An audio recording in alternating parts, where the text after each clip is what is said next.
Imaginez que le jour de Noël, votre propre fils vous demande par texto de ne pas venir car il veut un Noël tranquille en famille. C'est ce qui m'est arrivé. Après 40 ans de sacrifice, j'ai été traitée comme un chaos indésirable. J'ai répondu « Amusez-vous bien ». Je pensais que c'était le pire jour de ma vie, mais c'était en fait un réveil. Un réveil qui m'a rappelé le secret que je gardais depuis 3 ans, une fortune de 8 millions d'euros. Il pensait que j'étais pauvre, mais j'avais le pouvoir de tout changer.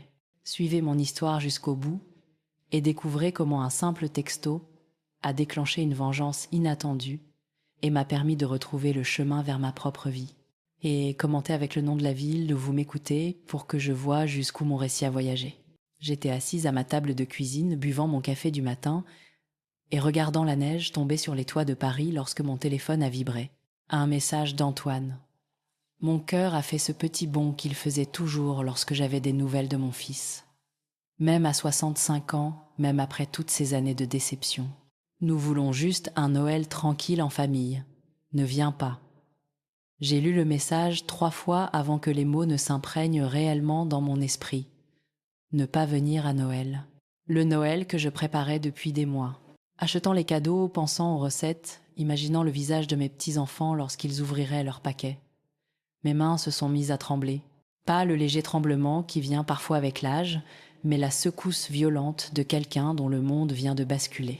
J'ai posé le téléphone sur la table en bois usé et j'ai fixé ces mots jusqu'à ce qu'ils deviennent flous.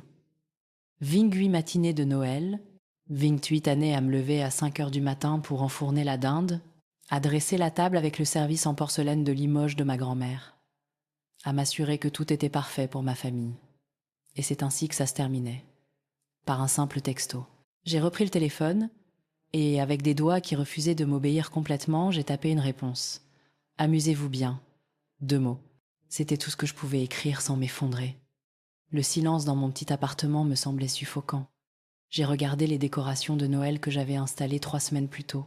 Le petit sapin dans le coin orné de décorations que mes petits-enfants Chloé et Lucas avaient fabriqué au fil des ans. Les chaussettes de Noël suspendues à ma cheminée improvisée, chacune soigneusement brodée au nom d'un membre de la famille. Même Sophie, la femme d'Antoine, avait sa chaussette bien qu'elle ne m'ait jamais remerciée une seule fois pour tout ce que j'avais fait pour eux. Je me souviens du Noël précédent, comment Sophie avait levé les yeux au ciel quand j'avais sorti les albums photos, comment elle avait chuchoté quelque chose à Antoine sur le fait de vivre dans le passé quand j'essayais de partager des histoires de son enfance, comment mes propres petits-enfants levaient à peine les yeux de leur téléphone quand je leur parlais. Mais je continuais d'essayer. J'ai toujours continué d'essayer. Le pire, ce n'était même pas l'exclusion en elle-même. C'était la cruauté désinvolte qui l'accompagnait. Nous voulons juste un Noël tranquille, comme si j'étais une sorte de perturbation, un chaos indésirable qu'il devait éviter. Comme si 40 ans de maternité célibataire, accumuler 2 emplois, pour les nourrir et les vêtir, après la mort de leur père, à sacrifier chaque rêve que j'avais pu avoir, ne signifiait rien. Je suis allée dans ma chambre et j'ai ouvert le tiroir du bas de ma commode. Sous mes pulls d'hiver se trouvait une boîte en bois que je n'avais pas touchée depuis des mois. À l'intérieur, il y avait des lettres. Des lettres d'Antoine quand il était à l'université me remerciant pour les colis que je lui envoyais, pour l'argent que je lui glissais, quand il était fauché pour avoir toujours cru en lui. Des lettres de la naissance de Chloé me disant quelle grand-mère extraordinaire j'allais être. Quand tout cela avait-il changé ? Quand étais-je devenue un fardeau au lieu d'une bénédiction ? Je pense que ça a commencé quand Antoine a épousé Sophie. Elle venait d'une famille aisée, très aisée. Et soudain, mon petit appartement n'était plus assez bien. Mes cadeaux faits maison semblaient bon marché à côté des présents coûteux de sa famille. Mes histoires sur l'enfance d'Antoine sont devenues embarrassantes au lieu d'être touchantes. Je suis devenue la parente pauvre, qu'il devait tolérer par obligation. Mais je le tolérais parce que je les aimais. Parce que la famille est censée rester unie quoi qu'il arrive. Le téléphone a sonné me tirant de mes pensées. Un instant, l'espoir a palpité dans ma poitrine. Peu, être qu'Antoine avait réalisé à quel point son message était cruel. Peu, être qu'il appelait pour s'excuser. C'était ma voisine Marguerite. Anne, ma chère, j'espère ne pas vous déranger, mais Charles et moi, nous demandions si vous aimeriez vous joindre à nous pour le dîner de Noël demain. Nos enfants sont à l'étranger cette année et nous serions ravis de vous avoir. Marguerite et Charles vivaient dans l'appartement en attique de notre immeuble. J'avais aidé Marguerite une fois quand elle s'était enfermée dehors et nous étions devenus amis au cours de l'année. Je savais qu'il fréquentait des cercles fortunés, mais il ne m'avait jamais fait sentir inférieur parce que je vivais dans un modeste 2 pièces. Je ne veux pas m'imposer, ai-je dit automatiquement, même si quelque chose en moi disait déjà oui. Quelle idée! Nous faisons appel à un traiteur d'un grand restaurant et honnêtement, nous aurions bien besoin de quelqu'un de chaleureux comme vous. Certains associés de Charles peuvent être un peu guindés. Un grand restaurant. J'avais lu des articles sur ce genre d'endroit dans les magazines. Le genre de lieu où je n'aurais jamais rêvé de manger. Que dois-je apporter? Ai-je demandé, ma voix plus stable que je ne le pensais. Juste vous-même, ma chère. L'apéritif est à 10 à 9 heures, le dîner à 20 heures. Et Anne, mettez-vous sur votre 31. C'est une soirée assez formelle. Après avoir raccroché, je me suis regardée dans le miroir du couloir. 65 ans. Des cheveux grisonnants que je teignais moi-même et des vêtements achetés en solde de Galerie Lafayette. À quoi pensais-je accepter une invitation à dîner avec des millionnaires? Mais je me suis souvenu du texto d'Antoine. Le mépris désinvolte. La supposition que je disparaîtrais tranquillement de leur vie chaque fois que cela leur conviendrait. Il était peu, être temps d'arrêter de me faire toute petite pour des gens qui n'appréciaient pas ce que j'avais à offrir. Je suis allée à ma penderie et j'ai sorti la robe noire que j'avais achetée pour le mariage d'Antoine mais que je n'avais jamais remise. Elle m'allait encore à peu près. Je porterais le collier de perles de ma mère, le seul bijou que je possédais qui avait l'air cher. Alors que j'accrochais la robe à la porte du placard, mon téléphone a de nouveau vibré. Un autre texto, cette fois, de ma belle-fille. Merci de comprendre. Les enfants sont ravis d'avoir un Noël calme juste entre nous. J'ai supprimé le message sans répondre. Demain, pendant qu'ils auraient leur Noël tranquille, je dînerai avec des gens qui voulaient vraiment de ma compagnie. Pour la première fois depuis des heures, j'ai souri. Le lendemain matin, je me suis réveillée avec une étrange sensation de clarté. Était-ce le caractère définitif du rejet d'Antoine? Ou être la perspective de passer Noël dans un endroit où j'étais réellement désirée? Mais quelque chose avait changé en moi pendant la nuit. J'ai préparé mon café et je me suis assise à la table de la cuisine avec mon ordinateur portable. Pour la première fois depuis des mois, je me suis connectée à mon compte titre, celui dont Antoine ignorait totalement l'existence.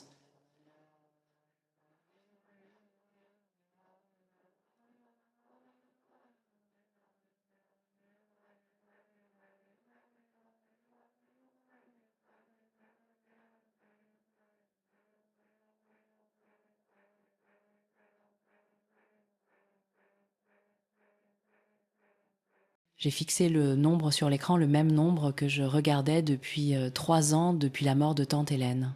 La sœur de mon père, celle qui ne s'était jamais mariée et qui avait fait fortune dans les actions technologiques dans les années 70. Celle qui m'avait tout légué parce que, comme elle l'avait écrit dans sa lettre, tu es la seule dans cette famille qui connaisse la valeur du travail. J'avais gardé le secret tout parce que je voulais qu'Antoine se fasse une place par lui-même, qu'il apprenne la valeur de l'argent comme je l'avais apprise.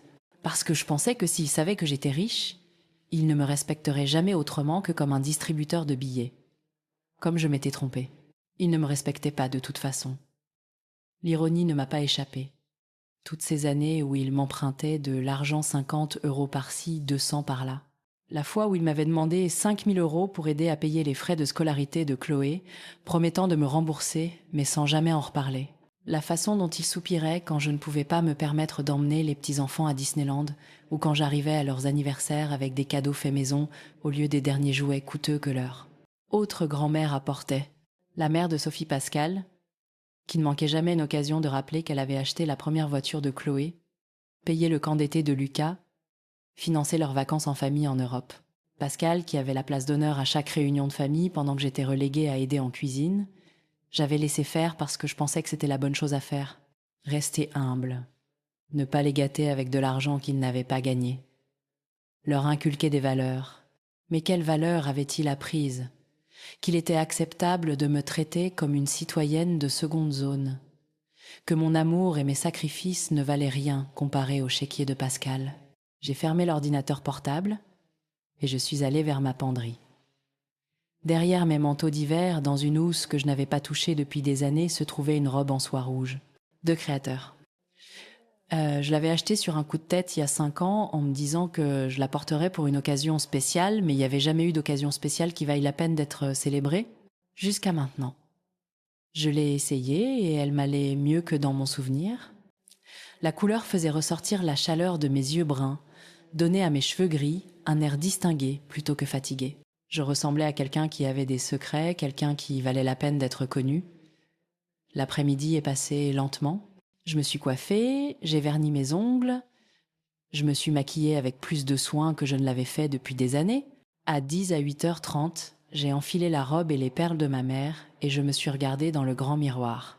J'avais l'air riche de la vieille fortune, le genre de femme qui a sa place dans les appartements de luxe et les cercles privés. Ce que j'étais réalisai-je soudainement. À 10 à 9h précises, j'ai frappé à la porte de Marguerite et Charles. Charles a ouvert élégant dans un smoking parfaitement taillé et ses yeux se sont légèrement écarquillés quand il m'a vue. « Anne, vous êtes absolument éblouissante », a-t-il dit en prenant ma main pour me faire entrer. Leur appartement était tout ce que le mien n'était pas. Des baies vitrées donnant sur le parc Monceau, des lustres en cristal des œuvres d'art qui, je le soupçonnais, n'étaient pas des reproductions. Et les invités.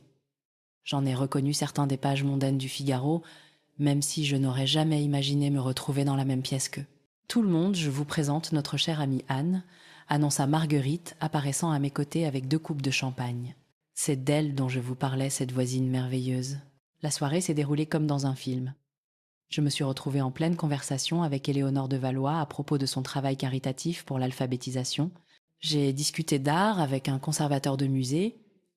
J'ai même tenu tête à un ancien gestionnaire de fortune dans un débat sur la politique économique. Ce n'était pas seulement qu'il me traitait comme une égale, c'est que je me sentais comme une égale. Pour la première fois depuis des années, je ne me définissais pas par ce que je ne pouvais pas me permettre ou ce que je ne pouvais pas offrir. J'étais juste Anne, avec mes propres pensées, mes opinions et mes expériences dignes d'être partagées. Vous savez, Éléonore m'a dit, pendant le dîner, nous cherchons toujours des membres pour le conseil d'administration de la Fondation. Vous avez une vision si juste de ce qui compte vraiment pour les familles qui travaillent. Un poste au conseil d'administration. Moi. J'ai failli rire de l'absurdité de la chose, sauf qu'elle était tout à fait sérieuse. Je serais honorée d'y réfléchir, ai-je répondu. Et je le pensais. Il était plus de minuit quand je suis finalement rentrée dans mon appartement. J'ai enlevé mes talons et je me suis versé un verre de vin encore grisé par la soirée. Je me sentais vivante, comme je ne l'avais pas été depuis des années. Mon téléphone était resté silencieux toute la journée. Pas de messages de Noël d'Antoine ou des petits-enfants. Pas d'appel pour me demander d'apporter le dessert ou d'aider à nettoyer. Ils passaient leur Noël tranquille sans moi et apparemment je ne leur manquais pas du tout. Mais pour la première fois, ils ne me manquaient pas non plus. Je suis allée à mon ordinateur et j'ai rouvert mon compte titre. 8 millions d'euros. Assez pour vivre la vie que je voulais. Assez pour ne plus jamais avoir à mendier des miettes d'affection de la part de gens qui ne me valorisaient pas. J'ai pensé à Pascal achetant sa place dans le cœur de mes petits-enfants aux commentaires dédaigneux de Sophie sur mon petit appartement et mes trouvailles en solde. À la supposition d'Antoine que je serais toujours là reconnaissante pour les quelques miettes d'attention qu'il me jetait, il n'avait aucune idée de qui j'étais vraiment. Il n'avait jamais pris la peine de le découvrir. Il était peu, être temps de leur montrer. La semaine après Noël, j'ai fait quelque chose que je n'avais jamais fait en 65 ans de vie. Je me suis acheté une montre de la place Vendôme. Non pas parce que j'avais besoin de mieux lire l'heure, mais parce que je voulais voir ce que ça faisait d'entrer chez un grand joaillier et d'acheter quelque chose de magnifique juste parce que je le pouvais. L'attitude de la vendeuse a complètement changé lorsque je lui ai tendu ma carte de crédit noire. Soudain, je n'étais plus une simple femme âgée qui regardait. J'étais une cliente de valeur, digne de champagne et de salon privé. Cette pièce serait parfaite pour vous, dit-elle, en attachant un bracelet tennis en diamant à mon poignet. C'est de notre nouvelle collection. Je l'ai acheté aussi. Ce n'était que le début. Mi-janvier, j'avais engagé un personal shopper, une décoratrice d'intérieur et un agent immobilier. Si ma famille voulait me traiter comme si j'étais insignifiante, très bien. Mais j'en avais fini de vivre, comme si je l'étais. L'appartement que j'ai acheté était tout ce que mon ancien n'était pas. 3 chambres, des comptoirs en marbre, une vue à couper le souffle. Il était dans le même immeuble que Marguerite et Charles, 3 étages au-dessus de mon ancien logement. Le même immeuble où mon fils ne m'avait pas rendu visite une seule fois en 5 ans. « Êtes-vous sûr de cela ?» m'a demandé Marguerite en m'aidant à choisir les meubles. C'est un sacré changement. J'étais sûre. Pour la première fois depuis des décennies, j'étais complètement sûre de quelque chose. La transformation n'était pas seulement une question d'argent, cependant. J'ai engagé un coach personnel qui venait à ma nouvelle salle de sport à domicile 3 fois par semaine. J'ai commencé à voir une styliste qui m'a appris à m'habiller pour ma morphologie, à me tenir comme quelqu'un qui a sa place dans les pièces où j'entrais maintenant. J'ai même engagé un chef pour venir 2 fois par semaine, non pas parce que je ne savais pas cuisiner, mais parce que j'en avais assez d'être toujours celle qui servait les autres. En 2 mois, j'étais méconnaissable. Pas seulement physiquement, même si la musculation m'avait donné une assurance dans ma posture que je n'avais jamais eue. C'était plus profond que ça.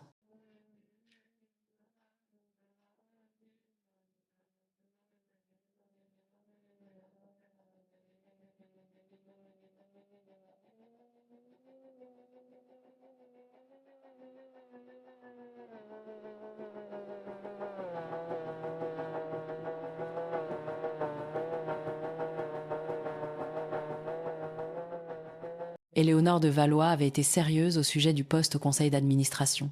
La Fondation de Valois pour l'excellence éducative se réunissait 2 fois par mois dans une salle de conférence surplombant la Seine.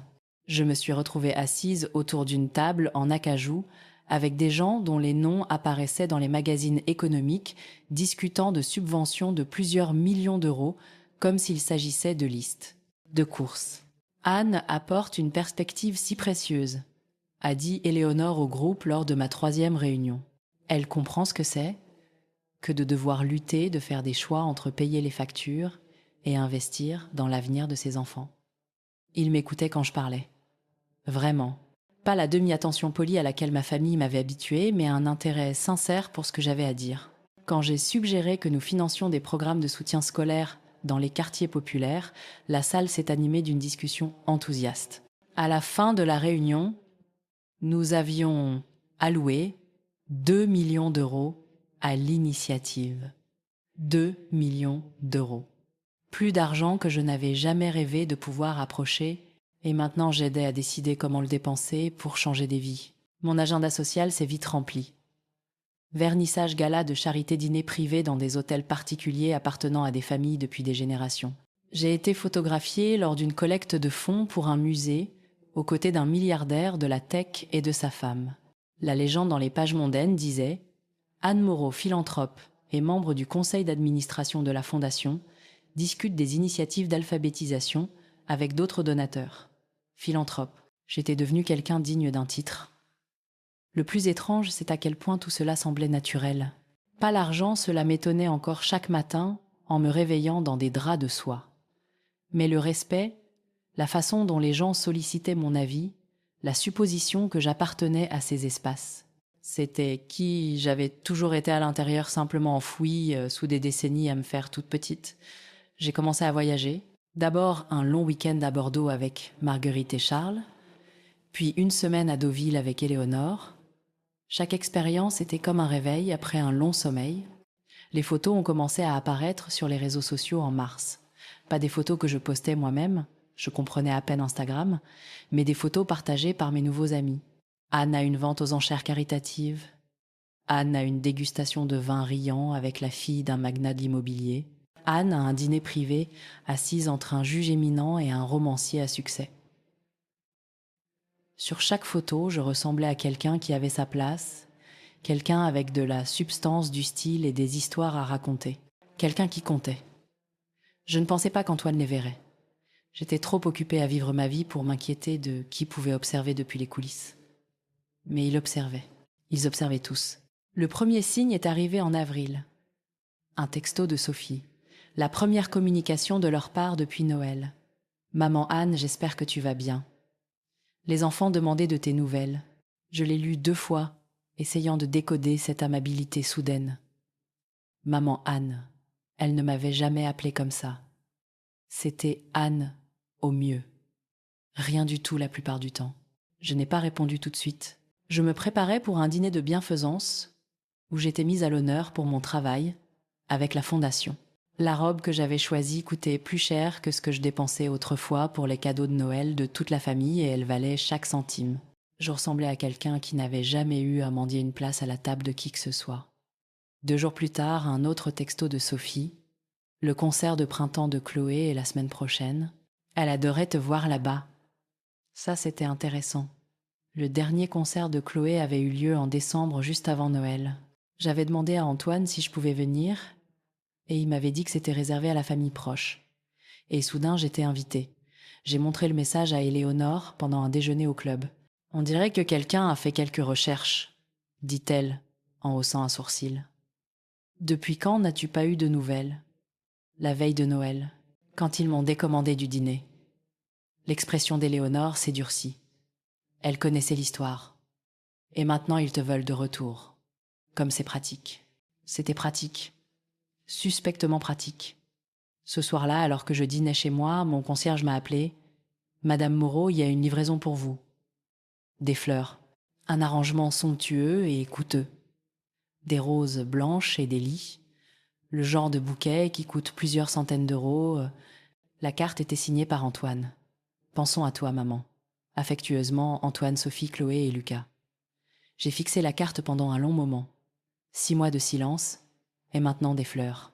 Maintenant des invitations. Maintenant maman Anne, au lieu de juste Anne. Quelque chose avait changé. Quelque chose leur avait fait se souvenir que j'existais. Je suis allée à mon ordinateur et j'ai tapé mon propre nom sur Google pour la première fois de ma vie. Les résultats m'ont coupé le souffle. J'étais là sur des dizaines de photos des 4 derniers mois. Page mondaine, site web de charité bulletin de la Fondation. Anne Moreau à cet événement. Anne Moreau à ce gala. Anne Moreau, donatrice, membre du conseil d'administration et invitée d'honneur.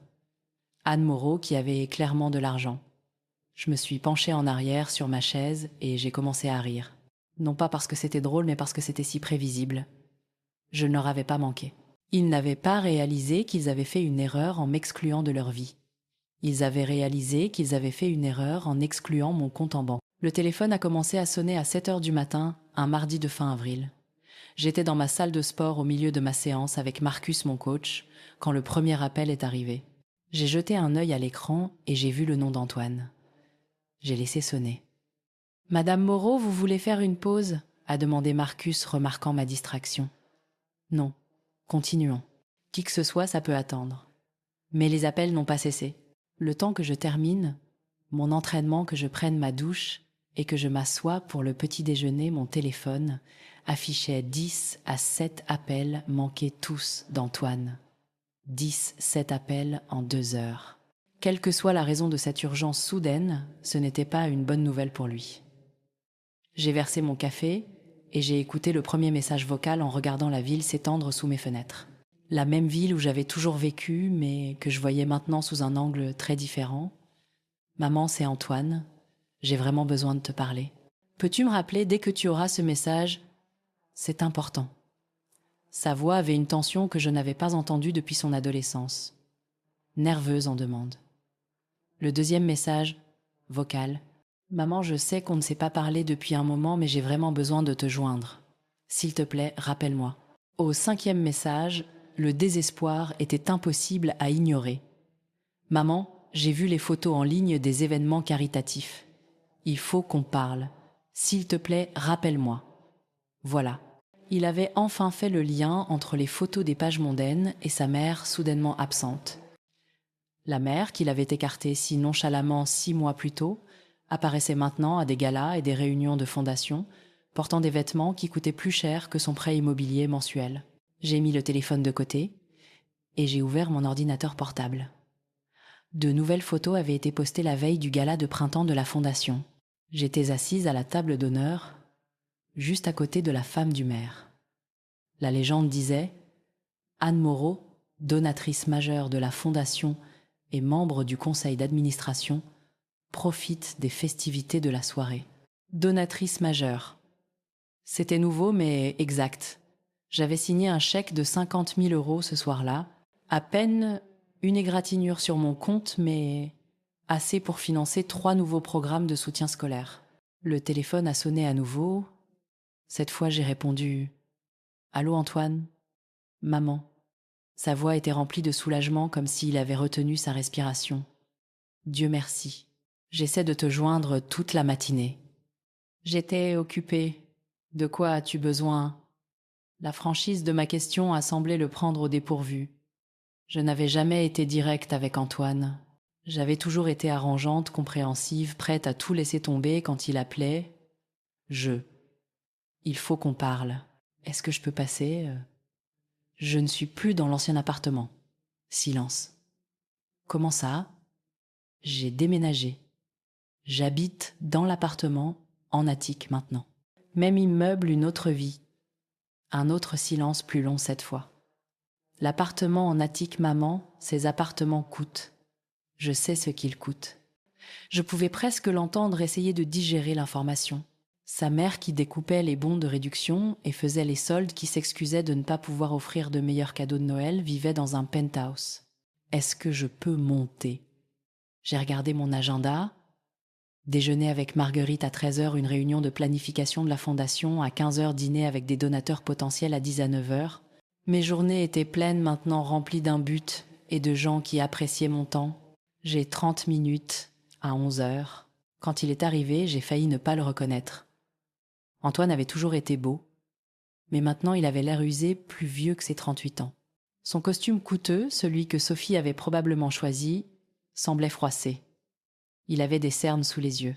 Il se tenait dans mon hall d'entrée, regardant les sols en marbre, le lustre en cristal, les œuvres d'art que j'avais choisies avec ma décoratrice. Sa bouche était légèrement ouverte, comme s'il ne pouvait pas tout à fait comprendre ce qu'il voyait.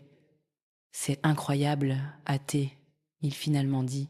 « Comment as-tu ? Quand as-tu ? Tu veux un café ? Ma femme de ménage en a fait ce matin. Tu as une femme de ménage. » Je l'ai conduit au salon où les baies vitrées offraient une vue à couper le souffle. Il s'est affalé dans l'un de mes nouveaux fauteuils en cuir, regardant toujours autour de lui comme s'il était entré dans la vie de quelqu'un d'autre. Ce qui, d'une certaine manière, était le cas. Maman, je ne comprends pas. Comment est-ce possible ? À Noël dernier, tu vivais dans ce minuscule appartement et maintenant ? Il a fait un geste impuissant vers les environs. Maintenant, je vis la vie que je peux me permettre. Mais d'où vient l'argent ? Je me suis assise en face de lui, parfaitement calme, dans ma veste tailleur et mon chemisier en soie. Les vêtements d'une femme qui a sa place dans les conseils d'administration et les galas de charité.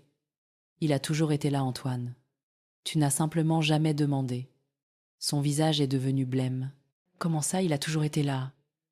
J'en ai hérité. Il y a 3 ans de ta grand-tante Hélène.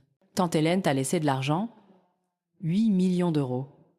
Le chiffre l'a frappé comme un coup physique. Il a littéralement reculé dans son fauteuil, sa main sur sa poitrine, comme s'il avait du mal à respirer. 8 millions. Maman, pourquoi ne m'as-tu rien dit ? J'ai pris une gorgée de mon café, laissant la question en suspens. Te dire quoi exactement ? Que j'avais de l'argent que tu pouvais emprunter, que je pouvais résoudre tous tes problèmes avec mon chéquier. Non, ce n'est pas. Enfin, je veux dire, il bafouillait, cherchant clairement comment naviguer dans cette conversation. L'équilibre du pouvoir avait changé si radicalement qu'il ne savait plus comment se comporter avec moi. Tu veux dire comme Pascal le fait pour toi et Sophie, son visage est devenu rouge. C'est différent. En quoi est-ce différent ? Elle veut aider. Elle propose. Et moi, je ne voulais pas aider. Je ne voulais pas dire ça. Mais il l'avait pensé et nous le savions tous les deux. Il voulait dire que l'argent de Pascal venait avec respect et gratitude, tandis que le mien serait venu avec attente et obligation. Il voulait dire que Pascal était quelqu'un qui valait la peine d'être impressionné, alors que j'étais quelqu'un à gérer. Le téléphone sur ma table d'appoint a sonné avec un texto. Marguerite, confirmant notre déjeuner. Dans 2 heures, je serai assise dans la salle à manger de l'un des clubs les plus exclusifs de la ville, discutant d'acquisition d'art et de projets de vacances avec des femmes dont l'opinion comptait réellement, les gens autour d'elles. Je dois conclure, ai-je dit en regardant ma montre. J'ai des rendez-vous. Maman attend. Je suis venue parce que Sophie et moi avons des problèmes. Voilà. La vraie raison des appels téléphoniques désespérés de l'intérêt soudain à renouer le contact, pas de culpabilité pour la façon dont il m'avait traité, pas d'affection sincère ou de regret, des problèmes qui nécessitaient des solutions qui nécessitaient de l'argent. Je suis désolée de l'apprendre, ai-je dit, et je le pensais, mais je n'ai pas proposé de solution. Il m'a regardé comme si j'avais parlé une langue étrangère. L'avocat pour le divorce demande 50 000 € d'honoraires. Mon entreprise a des difficultés. Les frais de scolarité des enfants sont dus le mois prochain. J'ai hoché la tête avec sympathie, mais je n'ai rien dit. Maman, je sais que je n'ai pas été le meilleur des fils dernièrement. Je sais que Noël était. Je sais que nous avons fait des erreurs. Mais je te demande ton aide. Je suis de ta famille. La famille. Le mot qu'il avait utilisé pour m'exclure était maintenant le mot qu'il utilisait pour me réclamer. Tu es de ma famille, j'en conviens. Tu es aussi la personne qui m'a dit de ne pas venir à Noël parce que tu voulais la paix. Tu es la personne qui n'a jamais demandé une seule fois comment j'allais au cours des 6 mois qui ont suivi. Tu es la personne qui n'a appelé que lorsque tu as découvert que j'avais quelque chose dont tu avais besoin. Son visage s'est décomposé. Un instant, il a ressemblé au petit garçon qui venait se blottir dans mon lit pendant les orages. Je suis désolée. Je suis tellement désolée, maman. J'ai eu tort. Nous avons eu tort. C'était Sophie. Elle m'a influencée et je l'ai laissée faire. Et je suis désolée. Sophie t'a influencé à traiter ta mère comme un inconvénient. Elle pensait. Elle disait que tu essayais de nous contrôler, de nous faire sentir coupables. Coupables de quoi? De ne pas. De ne plus avoir besoin de moi. L'honnêteté de cette phrase était brutale. Ne plus avoir besoin de moi. Comme si je n'avais jamais eu de valeur que pour ce que je pouvais fournir. Et une fois qu'ils avaient dépassé ce besoin, j'étais devenue jetable. Et maintenant tu as de nouveau besoin de moi. Il a hoché la tête misérablement. Je sais ce que ça a l'air. Je sais que je ne mérite pas ton aide après la façon dont je t'ai traitée, mais je suis désespérée, maman. Je ne sais pas quoi faire d'autre. Je me suis levée lissant ma jupe. Je vais y réfléchir. Tu vas y réfléchir. Je vais considérer si t'aider est quelque chose que je veux faire, si c'est bon pour moi, si cela correspond à mes valeurs, si c'est ainsi que je veux dépenser mon argent. Il m'a dévisagée comme si j'étais une étrangère, ce que j'étais, je suppose. Je te recontacterai, ai-je dit en le raccompagnant à la porte. Après son départ, je suis restée près de ma fenêtre regardant la rue en bas. Quelque part, là dessous, Antoine était probablement assis dans sa voiture, essayant de comprendre ce qui venait de se passer, essayant de comprendre comment sa mère fiable et accommodante était devenue quelqu'un qui disait « je vais y réfléchir » au lieu de « bien sûr, mon chéri, tout ce dont tu as besoin ». La vérité, c'est que j'avais déjà décidé. Je n'étais simplement pas prête à lui dire quelle était cette décision. J'ai laissé Antoine attendre 2 semaines avant de le rappeler. 2 semaines pendant lesquelles mon téléphone a sonné, constamment, pas seulement de sa part, mais de celle de Sophie aussi. Puis Chloé, ma petite fille de 10 à 7 ans, appelant avec des larmes dans la voix pour dire que papa était si stressé et que maman pleurait tout le temps. Il sortait le grand jeu, utilisant toutes les armes émotionnelles qu'il n'avait jamais pris la peine d'utiliser quand il voulait vraiment ma compagnie. Quand j'ai finalement invité à nouveau Antoine, je me suis assurée que le moment envoie un message un samedi après-midi juste après mon retour d'un week-end à Deauville avec Éléonore et son mari. Je portais encore la robe en lin que j'avais achetée pour leur sortie en yacht. J'avais encore l'air marin dans les cheveux et l'éclat satisfait de quelqu'un qui venait de passer 2 jours à être traité comme si elle comptait. Antoine est arrivé l'air pire qu'avant. Le costume cher avait été remplacé par un jean et une chemise froissée. Ses cheveux avaient besoin d'une coupe et il y avait un désespoir dans ses yeux qui le faisait paraître à la fois plus jeune et plus vieux. « Merci de me voir », dit-il alors que je le conduisais au salon. « Je sais que tu es occupé. » J'étais occupée, plus occupée que je ne l'avais jamais été de ma vie et j'adorais chaque minute. Mais je ne lui ai pas dit ça. « Assieds-toi, Antoine. Nous devons avoir une conversation. » Il s'est assis sur le bord du canapé comme s'il avait peur de se mettre à l'aise. J'ai pris le fauteuil en face de lui, le même que 2 semaines auparavant. Avant de parler de ce dont tu as besoin, je veux que tu comprennes quelque chose sur ce que j'ai appris ces derniers mois. Il a hoché la tête avec empressement comme un étudiant, espérant réussir un examen pour lequel il n'a pas étudié. J'ai appris que j'ai passé 40 ans de ma vie à me faire plus petite pour que les autres puissent se sentir plus grands. J'ai occupé des emplois que je détestais pour que tu aies des opportunités. J'ai vécu dans des appartements trop petits pour que tu aies des fonds pour tes études. J'ai porté des vêtements qui me rendaient invisible pour que tu puisses briller. Maman, je ne t'ai jamais demandé d'eux. Non, tu n'as pas demandé, tu t'y attendais simplement. Et j'ai donné parce que c'est ce que je pensais être l'amour. Un sacrifice sans reconnaissance, un service sans appréciation. Son visage était pâle, mais il n'a pas interrompu à nouveau. Sais-tu ce que j'ai découvert depuis Noël ? J'ai découvert que lorsque les gens vous voient comme quelqu'un de précieux, ils vous traitent comme quelqu'un de précieux. Quand ils savent que votre temps a un coût, ils ne le gaspillent pas. Quand ils comprennent que votre attention est un cadeau, ils sont reconnaissants de la recevoir. Je me suis penchée en avant, m'assurant qu'il écoutait vraiment. Pour la première fois de ma vie d'adulte, je suis entourée de gens qui veulent mon opinion, qui apprécient mon expérience, qui m'incluent parce qu'ils aiment ma compagnie. Pas parce qu'ils le doivent pas, parce que je paie pour ce privilège, parce qu'ils le choisissent. Les mains d'Antoine étaient crispées sur ses genoux. Je t'ai choisi aussi, maman. Tu es ma mère. Non, Antoine. Tu as hérité de moi. Il y a une différence. Les mots flottaient dans l'air entre nous comme un défi. Je l'ai regardé les digérer, j'ai vu le moment où il a réalisé que je n'avais pas tort. Je veux t'aider, ai-je continué. Mais pas de la manière dont je t'aidais avant. Pas en réglant tes problèmes pour ensuite faire comme si de rien n'était. Pas en te permettant de continuer à faire les mêmes erreurs parce que tu sais que je serai toujours là pour nettoyer les dégâts. Que veux-tu dire ? J'ai sorti de mon sac un dossier que j'avais préparé. À l'intérieur se trouvaient des documents financiers, des papiers juridiques, des relevés bancaires. La preuve d'une vie qu'il n'avait jamais pris la peine de comprendre. Voilà ce que je veux dire. Depuis 20 ans, tu m'empruntes de l'argent. De petites sommes, généralement, 50 € par-ci, 200 par-là. Parfois des montants plus importants comme les 5 000 € pour les frais de scolarité de Chloé. Sais-tu à combien cela s'élève au total ? Il a secoué la tête. 47 000 €. En 20 ans, tu m'as pris 47 000 € et tu n'as jamais remboursé un centime. Sa bouche s'est ouverte, mais aucun mot n'est sorti.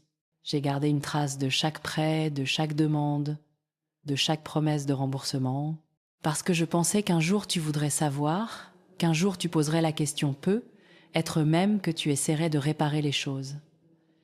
J'ai étalé les papiers sur la table basse entre nous, des années de comptabilité minutieuse, mais tu n'as jamais demandé. Parce que dans ton esprit, ce n'était pas vraiment un emprunt. C'était juste prendre ce dont tu avais besoin de quelqu'un qui n'avait pas assez d'importance pour dire non. Maman, je ne pensais pas. Je veux dire, je ne réalisais pas. Tu ne pensais pas que je tenais les comptes, ou tu ne pensais pas que ça avait de l'importance. Il est resté silencieux si longtemps que j'ai cru qu'il n'allait pas répondre. Finalement, il a dit je ne pensais pas que ça te dérangeait. Bien sûr que ça me dérangeait. Mais je t'avais si bien habitué à attendre mon sacrifice que tu as cessé de le voir comme un sacrifice. Tu le voyais comme ma fonction. J'ai rassemblé les papiers dans le dossier. Alors voici ce qui va se passer. Je vais t'aider avec ton avocat. Je vais payer les 50 000 € dont tu as besoin. Le soulagement a inondé son visage. Maman, merci. Je promets que je te rembourserai cette fois. Je le jure. Non, tu ne me rembourseras pas. Parce que ce n'est pas un prêt. Il avait l'air confus. C'est une indemnité de départ. Je me rachète de l'obligation de régler tes problèmes. 50 000 € et nous sommes quittes. Plus d'appels d'urgence, plus de gestion de crise, plus de suppositions que mon argent est ton filet de sécurité. Je ne comprends pas. Je prends ma retraite de ton plan de secours financier. Après ce paiement, tu gères tes propres problèmes comme l'adulte que tu es. Le soulagement sur son visage a été rapidement remplacé par la panique. Mais si quelque chose arrive, si les enfants ont besoin de quelque chose, ou Sophie a sa mère pour ça, Pascal est le distributeur automatique de votre famille depuis des années, je suis sûre qu'elle continuera. C'est différent. Pascal ne nous donne pas d'argent par culpabilité ou obligation. Exactement. Elle le donne parce qu'elle le veut. Parce que vous l'avez fait se sentir valorisé et apprécié. Parce que vous n'avez jamais pris sa générosité pour acquise. La comparaison planait entre nous comme une accusation. Il traitait l'argent de sa belle-mère comme un cadeau et l'argent de sa mère comme un dû. Mais tu es ma mère. Oui, et tu as 38 ans. Assez vieux pour comprendre qu'être l'enfant de quelqu'un ne te donne pas un accès illimité à ses ressources. Je pouvais le voir lutter pour accepter cette nouvelle réalité. La mère qui avait toujours dit oui apprenait à dire non. La femme qui n'avait jamais fixé de limites les définissait soudainement en des termes très clairs. Il y a autre chose, ai-je dit, à propos de Noël. Son visage est devenu soigneusement neutre. Quoi? À propos de Noël? Tu m'as dit de ne pas venir parce que tu voulais un Noël tranquille en famille. Mais j'étais de la famille aussi, Antoine. J'étais de la famille jusqu'à ce que ce soit gênant pour toi. Nous avons fait une erreur. Je le sais maintenant. Vous avez fait un choix. Tu as choisi le confort de Sophie plutôt que mes sentiments. Tu as choisi les préférences de tes enfants plutôt que l'inclusion de ta mère. Tu as choisi la paix plutôt que la loyauté. Je suis désolée. Je sais que tu l'es. Mais désolée. N'efface pas les 6 mois que j'ai passés à me demander ce que j'avais fait de mal. Désolée n'efface pas le message que tu as envoyé que je n'étais pas la bienvenue dans ma propre famille. Des larmes commençaient à se former dans ses yeux. De vraies larmes, pas le genre manipulateur qu'il utilisait enfant quand il voulait quelque chose. Que puis-je faire pour arranger ça? Tu peux accepter que les choses sont ainsi maintenant. Je ne suis plus la même personne qu'à Noël. Je ne suis plus quelqu'un qui mendie l'inclusion ou se contente de miettes d'affection. Je suis quelqu'un qui a des choix et je choisis de vivre différemment. Est-ce que ça veut dire que tu ne veux plus de moi dans ta vie? J'ai regardé cet homme que j'avais élevé, pour qui je m'étais sacrifiée et que j'avais aimé inconditionnellement pendant près de 4 décennies. Il avait l'air si jeune à ce moment-là, si incertain de sa place avec moi. Je te veux dans ma vie si tu veux être dans la mienne.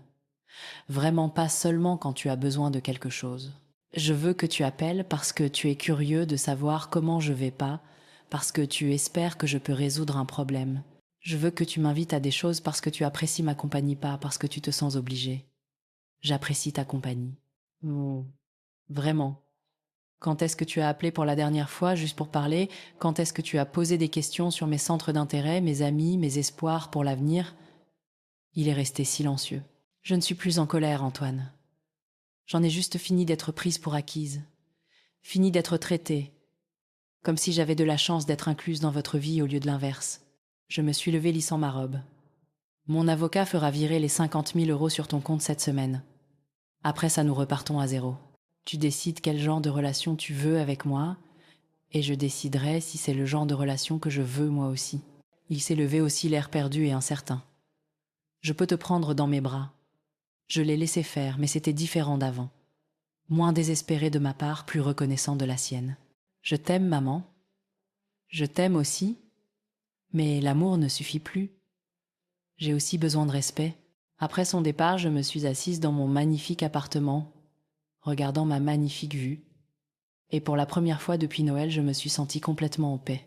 J'étais enfin libre. 6 mois après cette conversation avec Antoine, j'étais dans ma cuisine en train de préparer un café quand mon téléphone a sonné. C'était Chloé, ma petite fille, qui appelait de son université. « Mamie Anne, j'espère que je ne te dérange pas. Tu ne me déranges jamais, ma chérie. Comment vas-tu ? » Je vais bien, vraiment bien en fait. Je voulais te remercier. C'était nouveau. Jamais Chloé ne m'avait appelé pour me remercier de quoi que ce soit. Me remercier pourquoi ?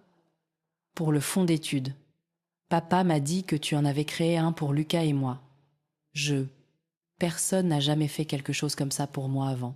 J'ai souri, en me souvenant de l'après-midi passé avec mon conseiller financier, à mettre en place des fiducies éducatives pour mes 2 petits-enfants. De l'argent qu'il pouvait utiliser pour les frais de scolarité, les livres et les dépenses courantes, mais qu'Antoine ne pouvait pas toucher. De l'argent sans condition ni culpabilité. De rien, ma chérie. Je veux que vous ayez des opportunités. Ce n'est pas seulement l'argent, cependant. C'est que tu as pensé à mon avenir. Vraiment pensé. Maman est toujours tellement concentrée sur le présent et papa est toujours stressé par le travail. Mais toi, tu as planifié quelque chose qui n'est pas encore arrivé. L'observation était si mature, si perspicace, qu'elle m'a prise au dépourvu.